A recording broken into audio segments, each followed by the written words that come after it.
Hi, happy Monday, everyone. Welcome. I am Meredith, and I am here with our message for the 27th of January, 2025.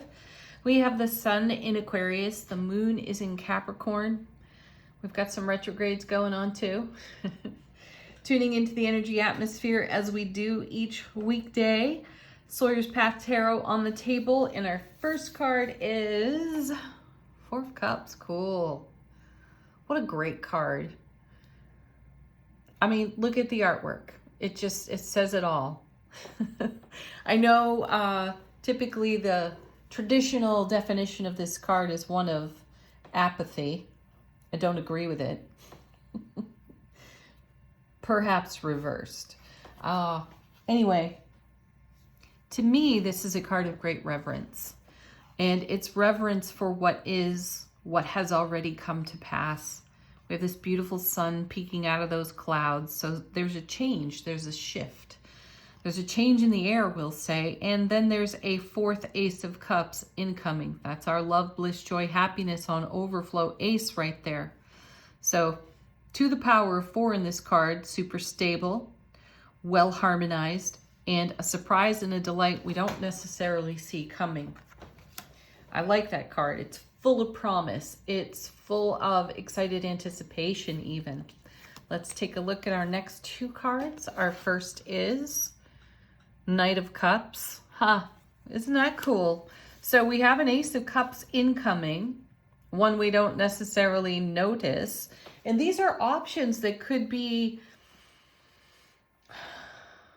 we may not have considered some other options, and we may get some inspiration. You know, the Sun card is all about brilliant clarity. We can see everything. So there may be the dawning of a fresh inspiration, a dawning of fresh understanding even.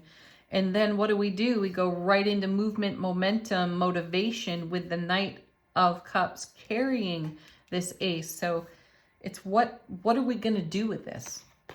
Where are we headed? Look at that. Right into the Four of Wands. So 2 4s right away. Happiest card in the minor arcana.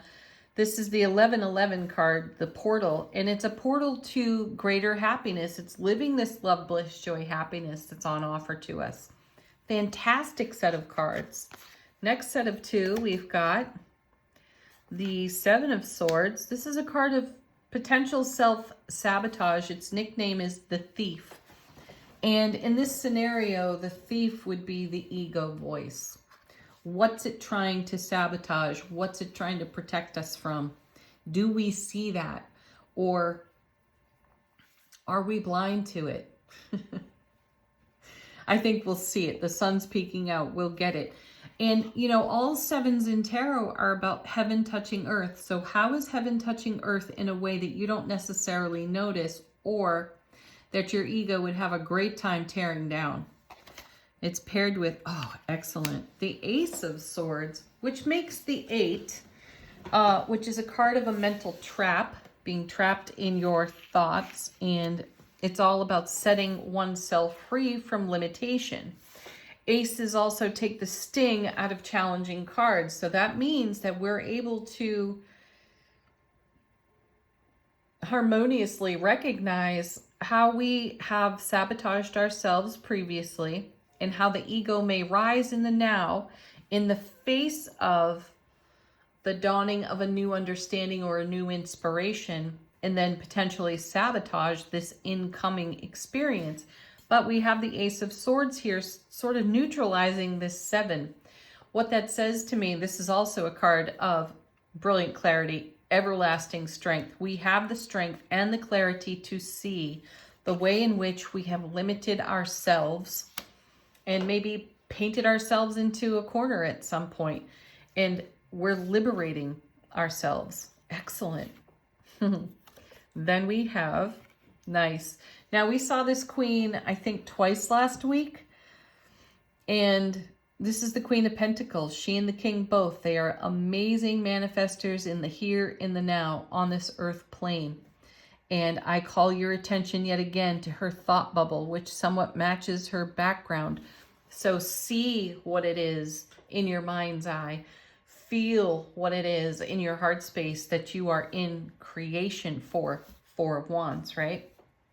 The Queen will get you there. You will get you there. Then we have another ace, gorgeous, Ace of Pentacles. So this is great love. That's the core meaning of this card, by the way. It's also a card of abundance and doorways of opportunity being open to us.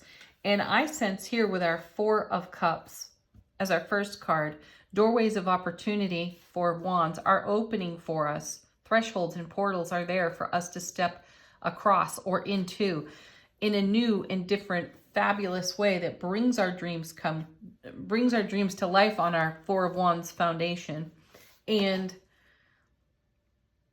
sets us up for success, though we have to be really awake, aware, alert, and present with the ways, Seven of Swords, we may talk ourselves out of really great scenarios that are on offer to us.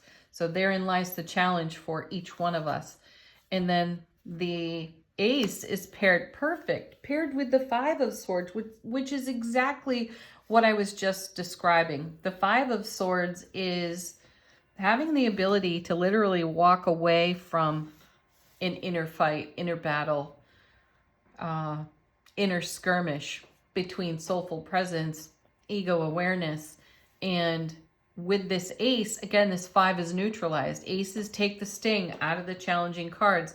So whatever it is that rises up within us that says, no, that can't happen, or that's too much to dream for, that's too much to ask for, that's too much to manifest for, hogwash. Absolute hogwash. Swing for the fences, folks. Honestly. Dream big and then dream bigger. This is my new mantra for myself on the daily lately. So these cards are quite fitting. So trust yourself in moments of personal challenge to not cave to whatever the ego voice is telling you. Question it. Question all of it. Challenge it. Do something different. We've been talking about that for a couple of weeks too. Bottom of the deck. How's the universe helping us out behind the scenes? The Moon. So there are some things that we don't yet know, which we're seeing here with this Ace of Cups, right? We don't necessarily notice that one. We're looking at and having reverence for the Three Cups prior, which is beautiful. It's a beautiful, receptive energy to be in. So surprise and delight's on offer to us. And I feel like the Moon is highlighting that for us. This is borrowed light of the sun. And this is a card of intuition. Pay attention to that. Then we have the Hanged Man. Yeah. Pause in the middle of everything, no matter how exciting or how chaotic it could be in the moment. Gather yourself. Stay in your enlightened state of awareness. And then Two of Cups. Gorgeous energy there because this is showing up in the way we desire to be met. And take a look. Look at that moon energy in this card. There's the blessing of the sun here as well. This is borrowed light of the sun, and we have it also in the Two of Cups. So this is inner unity, inner harmony, and it is connecting within your environment in the way you desire to be met. Beautiful. Oh, nice. I like that we now have the Queen because here we have yet another nod to the Moon and intuition. Yet, where's the Knight of Cups taking the Ace of Cups into the Queen, into an energy of beautiful love, whelming love, overflowing love. That's really her message. And we get there by listening to and following through on our intuition. Living authentically is what I want to say. Look at all this lovely water here too. I like that it's a bit churned up in all of these cup cards. Yeah, things are moving. The tide is changing. And that's excellent. Next, off the bottom of the deck, beautiful. We had this one last week. We talked about it a number of times because this card gives us the ability to dream bigger. As I was just saying moments ago, we have the Queen with her thought bubble all filled in. But because we're in such a dynamic energy environment, there's so much more to go for. This is why I say dream big, swing for the fences, folks. Don't limit yourself. And, you know, the Seven of Swords and the Ace of Swords totaling the Eight of Swords means set yourself free of your mental trap. It might be a bit of an argument. Walk away from this energy. It's time. It's probably overdue even. All right, angel answers. Ooh. Guides, angels, ancestors, sharing their messages with us. Ask a question of this deck if you have one. Probably the best advice ever. Trust. Trust yourself. Trust your heart, mind, soulful presence, coherence, for sure. And no matter what you're facing, no matter if you're being given a message of can't, don't, won't, no, challenge all of it. Push for something better, because there is absolutely something better. Takes a little bit of our tenacity. Seriously. I love how that happens. You know, the tarot cards start hammering on our intuition, and then we get the listen to your intuition card. You know, after a fashion, doesn't it feel for most of you, how did I ever ignore my intuition before? You know, with the clarity of hindsight and how many times we didn't listen or follow through with it, and then we come to understand how important it was. Yeah, take a page from your own history there. No need to worry. That's a waste of your precious energy anyway. So if you find yourself Five of Swords in a worrisome situation, that right there is your first clue to get back into your heart space.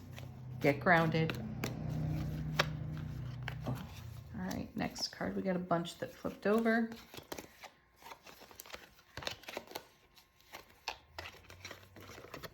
And we have our sweet, simple, soft yes, along with remain positive and peaceful resolution. Gorgeous energy there. You know, I think most of us are facing, in some way, a trust fall.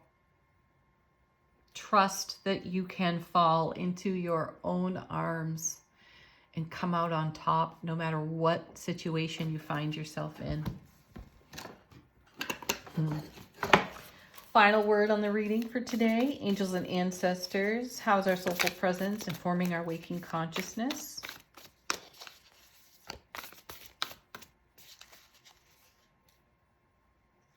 Nice. We have the shaman. How powerful, really.